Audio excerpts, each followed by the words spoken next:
Ndayishimiye ni interahamwe kabombo. Ni ukubera iki Perezida Evariste Ndayishimiye urongoye igihugu c'u Burundi yitwa ko ari umuvyeyi w'interahamwe? Kubera iki abatari bake bemeza ko Perezida Evariste Ndayishimiye yanga abo mu bwoko bw'abatutsi urunuka, kugeza naho atangaje ko agiye gukuraho ubutegetsi bwabo mu Rwanda, aho yabivuze ari mu gihugu ca Kongo, agatangaza ko agiye gufatanya n'interahamwe zibarizwa mu mutwe wa FDLR zasize zihekuye u Rwanda mu mwaka w'1994 zigahungira ku butaka bwa Kongo. Ariko mu mwaka ushize Perezida Evariste Ndayishimiye ubwe nta wundi ibimuvugiye, akaba yaritangarije ko agiye gufatanya n'urwo rwaruka kugira ngo batembagaze bakore kudeta mu Rwanda, bakoreho ubutegetsi bwa Paul Kagame.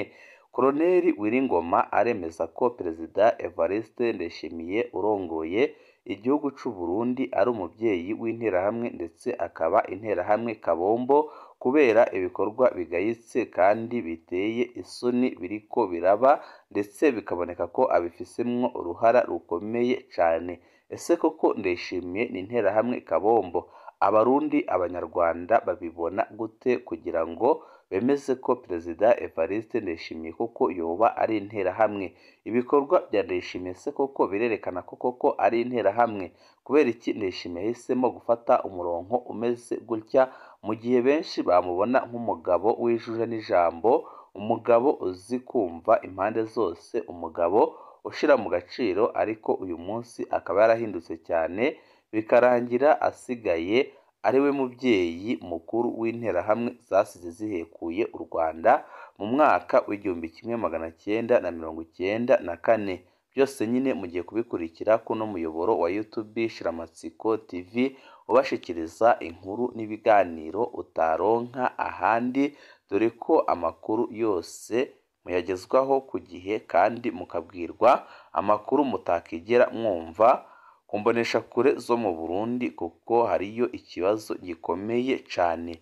Tubazaniye byinshi bivugwa kuri Perezida Evariste Ndayishimiye urongoye igihugu c'u Burundi, aho benshi bemeza ko ari interahamwe kabombo, ndetse n'ibikorwa bye bya minsi yose akama agaragaza ko rwose ashigikiye, kandi ko ubuterahamwe bumuri mu maraso ku rugero rukomeye cane, kugeza naho yifuza gukora ihonyabwoko mu Rwanda ndetse no mu karere kose, abanje gukuraho ubutegetsi bwa mugenzi we General Major Paul Kagame nk'uko yabitangarije muri Kongo. Amakuru adushikira atariko ivumbi aremeza ko Perezida Evariste Ndayishimiye urongoye igihugu c'u Burundi yakoranye inama zitari nkeya na Tshisekedi mugenzi we, bumvikana ku mugambi uhambaye cane wo gusenya burundu ubwoko bw'abatutsi, ndetse no gukora andi mabi atagira izina nk'uko abasoda biwe bariko barabikora muri Kongo, abataricwa na M23. Ndetse amakuru adushikira ibyo bintu bikaba byari bushikire mu gihugu c'u Burundi ndetse no mu Rwanda, ariko bakabikora babanje gukuraho ubutegetsi bwa Kigali. Bamwe n'abandi mu Barundi bari mu gihugu c'u Burundi ndetse n'abari hanze yacyo nabo baremeranya n'abavuga ko Perezida Evariste Ndayishimiye ari interahamwe kabombo. Ikintu cya mbere cyerekana ko Ndayishimiye afise amacakubiri mu mutima wiwe ndetse no mu magara yiwe, n'ibikorwa biteye isoni ariko arakora muri no minsi. Biratangaje kubona umuntu nga Ndayishimiye yarafashe umurongo wo kwifatanya n'abasize bahekuye u Rwanda. Iki byemeza kikanarushaho ndetse kigatera ubwoba Abarundi batari bakeya, nuko nko mu gisoda c'u Burundi biriko biregaragaza ku rugero rukomeye cane. Amakuru adusumira aremeza ko abasoda b'u Burundi bari mu gihugu c'u Burundi, yaba abari muri Kongo ndetse no mu Burundi, Abahutu ari 65 mu gihe Abatutsi ari 35%. Ariko igitangaje kinateye inkeke nuko abagwa ku rugamba muri Kongo usanga ari Abatutsi gusa. Amakuru adusumira avuga ko Perezida Evariste Ndayishimiye urongoye igihugu c'u Burundi yatanze itegeko ku barongoye amakambi ya gisirikare mu gihugu c'u Burundi, ababwira ko bagomba kujya barungika abasoda bagomba kujya barungika abasoda bo mu bwoko bw'abatutsi muri Kongo kugira ngo abatutsi bamaranire muri Kongo, aho yavuze ko atashaka ko hari umuhutu uzarungikwa muri Kongo, ndetse akavuga ko n'umuhutu bizashika akarungikwa kurwana muri Kongo azajya akingirwa bikomeye, kandi ko bazajya boherezayo umuhutu babona udushobotse ushobora kubagambanira. Ibi bikaba ari bimwe mu bituma ingabo z'u Burundi zitari nkeya zigwa muri Kongo, abenshi ubona ko baba ari abo mu bwoko bw'abatutsi. Ibishika bikababaza abarundi batari bakeya ndetse n'intwazangabo zitandukanye kubona Perezida Evariste Ndayishimiye ari we murongo yafashe wo gusambura igisoda abanje kugicamwo amoko, ndetse bumwe bukorerwa amabi atagira izina mu gihe ubundi bukingirwa ku rugero rukomeye cyane. Amasoko adushikira aremeza ko Perezida Evariste Ndayishimiye yatanze itegeko akavuga ko rwose nta warwanye muri CNDD-FDD ugomba kujya muri Kongo kugira ngo yicirweyo, ahubwo ko nyabuna azajya akingirwa cyane kuko ngo azabafasha mu minsi iri imbere mu migambi bafise.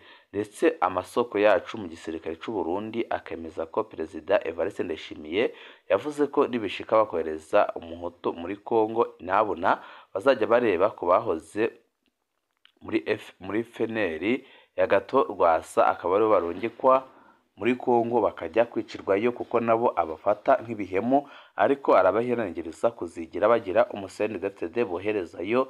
Nyabona niboherezayo CNDD-FDD azabe ahagarariye abandi, ariwe ugiye kubarongora kugira ngo azabashe no gucungirwa umutekano. Ibi bintu biriko birababaza abasoda b'u Burundi batari bakeya, ndetse amakuru adushikira akavuga ko hari akarwi k'abasoda kariko karategura kwiyomora kuri CNDD-FDD ndetse no ku butegetsi bwa Perezida Evariste Ndayishimiye, kakifatanya n'imirwi y'inkorabara maze bagatera u Burundi, dore ko amakuru menshi adushikira yemeza ko bamwe muri bo baba baramaze no kohereza abambari babo mu gisagara ca Bujumbura. Ubu umwanya n'umwanya ibara rigashobora kuba ryagwa kubera ubutegetsi bubi bwa Ndayishimiye bugejeje igihugu ahatemba. Amakuru yadushikiye yateye agahinda Abanyarwanda, Abarundi ndetse n'abareba ibibera muri Kongo ndetse no mu karere kose, bakabona ko biteye ubwoba.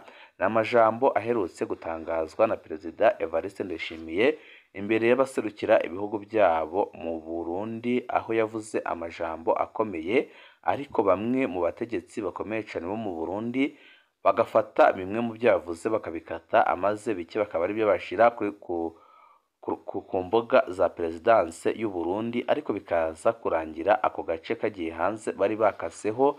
Akaba ari agace karimo amajambo ababaje kandi ateye isoni, amajambo atagakwiye kuvugwa n'umukuru w'igihugu, aho ako gace kavugaga ko Perezida Evariste Ndayishimiye nyine yemezaga ko ababazwa cyane no kubona igisoda cya Habyarimana cyarasambutse mu gihe ari igisoda cyari kiko kirakora ihonyabwoko mu Rwanda, ndetse akavuga ko rwose ababazwa no kubona igisoda cya Mumbutu nacyo cyarasambutse, ndetse akanarenzaho akavuga ko umutekano wose wahungabanye mu karere biterwa n'ubutegetsi bwa mugenzi we Paul Kagame, ndetse akavuga ko bishobotse bishitse akabona abamuteza imbaraga yaza kubusambura. Gusa nyuma yagaragaye yiriza aboneka nk'umuntu ufise ubwoba, nk'umuntu unaniwe cyane, ndetse benshi bamurabye bakabona n'ibyo yakoze bemeza ko azi neza ko igisirikare cy'u Rwanda atagihangara, kandi ko azi neza ko igihe igisirikare cy'u Rwanda cyashaka guhindura ubutegetsi mu Burundi hata n'amasaha 48 byabasaba batarashika mu gisagara ca Bujumbura. Akaba ari no mpamvu yagaragaye imbere y'abaserukira ibihugu byabo mu Burundi yihebuye kandi agahinda kenda kumwica. Ibiriko birashikira abasoda b'u Burundi muri Kongo birateye isoni kandi birababaje. Ndayishimiye abadandaje, ariko intumbero nyamukuru afise ngo niyo gutsemba abo mu bwoko bw'abatutsi, cyane cyane ahereye mu bari mu gisoda ciwe, kugira ngo natangura kubikora mu Burundi hazabure abatabara abanyagihugu. Ndetse we intumbero afise akaba ari kugumya gufatanya bikomeye n'interahamwe. Murazi ko abakuriye interahamwe bamaze iminsi baza mu gihugu cy'u Burundi, aho baza kugirana amasezerano akomeye na Perezida Evariste Ndayishimiye, akabemerera bimwe bikomeye harimo no kubafasha gufata igihugu cy'u Rwanda baciye mu kibira. Gusa mu minsi ishize abo yari yamaze kwishyitsa mu kibira bari bamaze kwivanga n'ingabo ze biteguriye gutera u Rwanda banyuze mu kibira bagahinguka mu Nyungwe. Abo bose bakubiswe n'icyitwa inkuba, kuko bose uko bari baraho nta n'umwe wasigaye kandi n'ababishe ntibabashe gutahurwa. Ariko amakuru adushikira avuga ko ari ingabo z'u Rwanda zishinzwe gutabara aho bikomeye kandi zishinzwe gukumira ibitero bitarashika ku butaka bw'u Rwanda. Ibyababayeho bikaba n'ubu ngubu bakibaza uko byagenze, kuko barishwe ndetse nta n'umwe wasigaye mu bari bari mu kibira bari baje kwitegura kugira ngo batere u Rwanda. Majoro Evariste Ndayizeye yaraye ahitanywe n'intambara ziri muri Sud Kivu muri Kongo. Ndayishimiye akomeje kwicira abana b'u Burundi muri Kongo. Umuryango wa Majoro Ndayizeye Evariste waramenyeshejwe ko uwabo yaguye mu ntambara ziri muri Sud Kivu mu gihugu ca Kongo hagati ya M23 n'ingabo zikorana na leta ya Tshisekedi. Izi ntambara zabereye hafi y'ikibuga cy'indege ca Kavumu kuwa gatandatu no ku munsi w'Imana uheze ku igenekerezo ry'umunane gushika ku gicenda kwezi kwa kabiri 2025. Umuryango wa Majoro Ndayizeye Evariste wasabwe n'igisirikare ko utokora ikigandaro gushika uyu musirikare ashinguwe. Majoro Evariste Ndayizeye ninde? Evariste Ndayizeye yavutse mu mwaka w'1983 ku mutumba wa Migera, agacimbiri Gihanganje, komine Kabezi mu ntara ya Bujumbura rirare. Evariste Ndayishimiye yize amashuri gushika mu mwaka w'indwi w'amashuri yisumbuye, acaja ku rugamba muri Parepe Hutu FNL.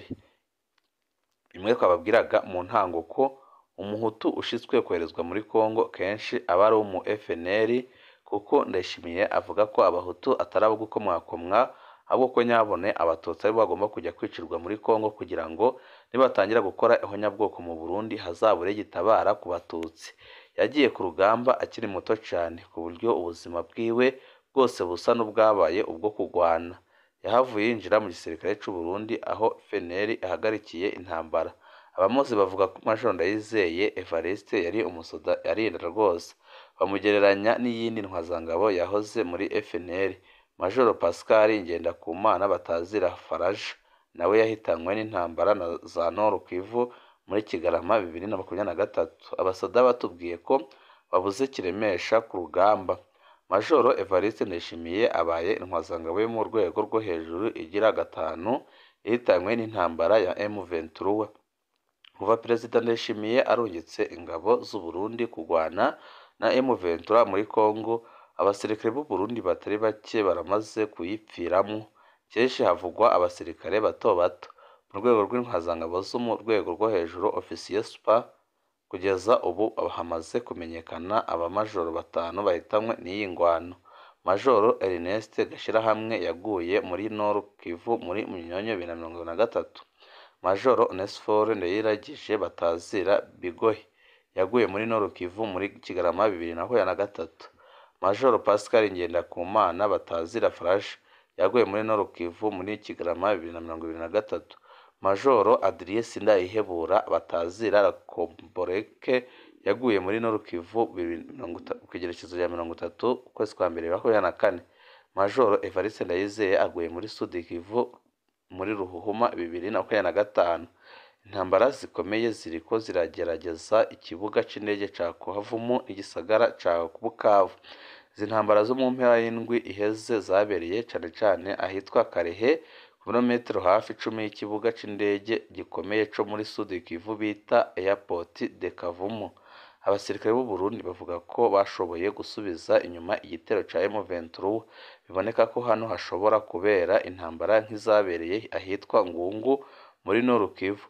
Ho mu mwanya wa mbere abasoda b'u Burundi berekana ingufu, M23 ikabiga mu nyuma ikaca izana igitero simusiga. Ikibuga c'indege ca Kavumu gicunzwe na batayo zine z'u Burundi nk'uko amasoko yacu mu gisirikare abimenyesha. Biboneka ko hano hantu himirije intambara idasanzwe kuko Kavumu yafashwe bizoba bigoye rwose ingene Bukavu ikingirwa ata kibuga c'indege nyirizina isigaranye. Ikindi kiboneka nuko intambara zizoba ziriko ziregereza urubibi rw'u Burundi na Congo. Ibyo Perezida Ndayishimiye avuga ko bishobora gutanguza intambara yita generalisi. Iminsi iri imbere ishobora kuba iyitoroshe muri iyi ntambara.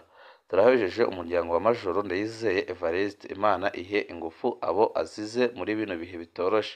Twifurije uburuhukiro bwiza umuhisi ndetse n'abandi benshi bariko baragwa muri Congo bazira ubukunzi bw'inda bwa Perezida Evariste Ndayishimiye. Ibihe byiza ni